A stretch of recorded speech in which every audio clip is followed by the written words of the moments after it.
The biggest question that is on people's minds when they hear about artificial intelligence is whether artificial intelligence is going to take over, the world, and if also, more importantly, if AI is actually going to take away people's jobs. What's your viewpoint on that? Again, I think if you ask most people about robots or AI, that's most likely the impression. Again, Hollywood, thank you very much. Evil robots, Terminator robots taking Yes. over, which is these days not that inaccurate because AI is being weaponized. It is the intelligence behind drones to make kill decisions is there. As an example, you would typically want a drone that, say, maybe by facial recognition, identify a potential enemy or terrorist, to send that data to a field commander in the army so that the human can make the kill decision. But we've seen evidence in Russia and, for instance, in the Ukraine battle or the war there. We've seen evidence in China, and I'm quite sure if we dig deep enough, we'll see it with the American armed forces, that the kill decision has been autonomized to a large extent. Now, that's a massive ethical thing. And yes, when humans shoot, we miss. And when you need to shoot somebody who wants to kill you, you want to kill them. But what if the facial recognition says, yes, this is a terrorist, but he or she walks with a 3-year-old child in their hand down the street? Can we train the models to recognize that? Will that ethical decision of that's a human life? Because remember, again, the technology is ambivalent; it's neutral, So that's kind of on the scary side, the weaponization, the drone side. Regarding job displacements, what I find is that because there's two sides of the argument, most people, and both sides have a point. Most people will say, if you look at the so-called industrial revolutions, from steam, water and steam through to mechanization, to electricity, to the computer age, to the smart technology age, there was always initially a great number of jobs that were lost. Because now, if you were a horse cart driver, you had to learn to become a steam train driver, as an example. At the end of every previous industrial revolution, the net job gains were a lot more positive, even though initially a lot of people lost their jobs.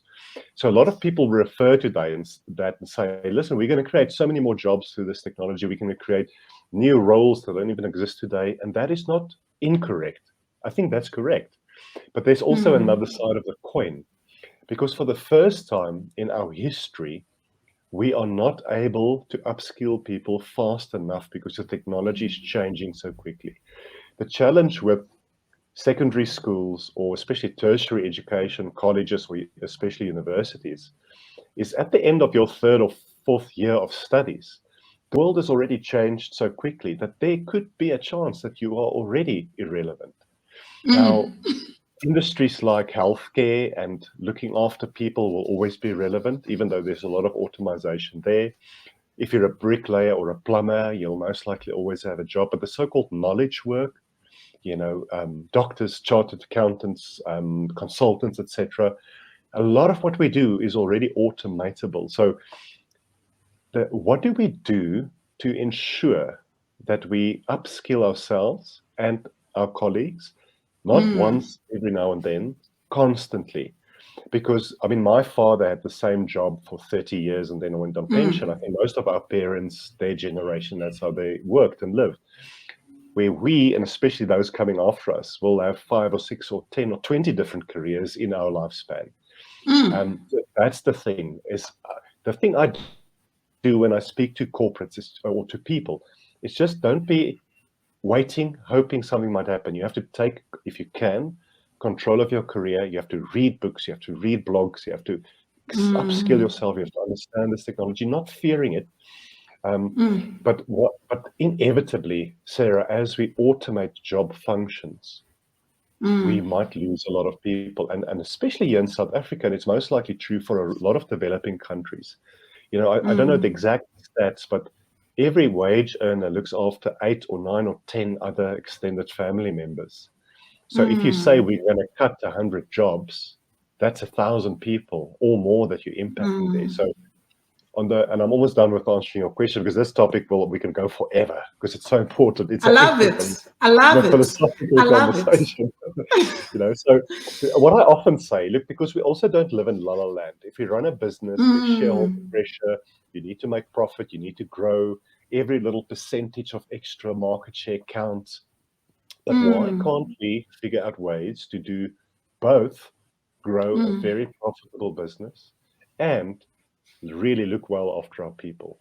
Even if we don't have the answers, as long as we grapple with it, that's the important thing. But the whole job displacement thing and the creation of a potential useless class, as Yuval Noah Harari speaks about in *Sapiens* in his book, that is going to be the future of our children.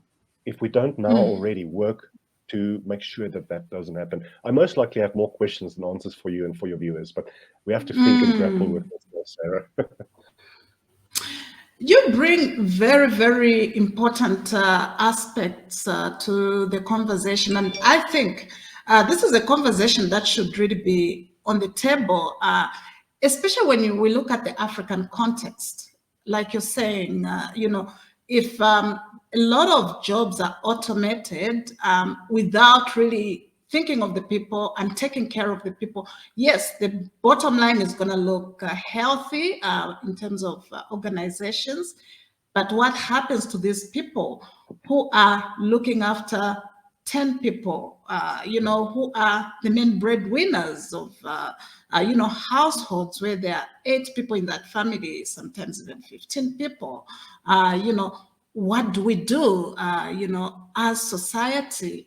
I'm so glad that, you bring that to the fore, because one of the solutions that we offer as a business is robotic process automation. And as you will know, robotic process automation cuts costs and it brings efficiency. So a lot of companies are very sought out on that. And that is almost like the drive that they're going for. But when we do the change management process, that's the conversation that we bring to the table as well. We keep saying you cannot just be driven by just the cutting of costs, by removing head counts.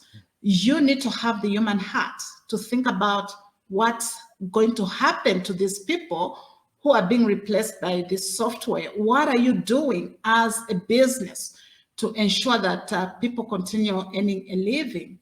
And really, I think that is really a conversation that, needs to be happening on a daily basis for business leaders to actually even shift their thinking, right? There's this whole mindset of digital first, is it digital first? Is it people first? Conversation. The humanness is what we need to be focusing on. If I may comment on that, Sarah. Yes, please. Look, it should always be people first, because there's things that we as humans can do that technology can't do yet. There's things that the robots or the algorithms can do that we can't do, and most likely don't want to do. So the brain dead, repetitive, administrative kind of reporting stuff, I mean, who wants to do that in any case? Let the bots do it, because the bots are accurate or very accurate. They don't strike, they don't go on leave, they don't join unions. But even in the case you mentioned of RPA, or robotic process automation, people don't use it for what it is made for. People try and drive the old digitization strategy in RPA, and then it fails. Use the bots for the tasks that it's good at.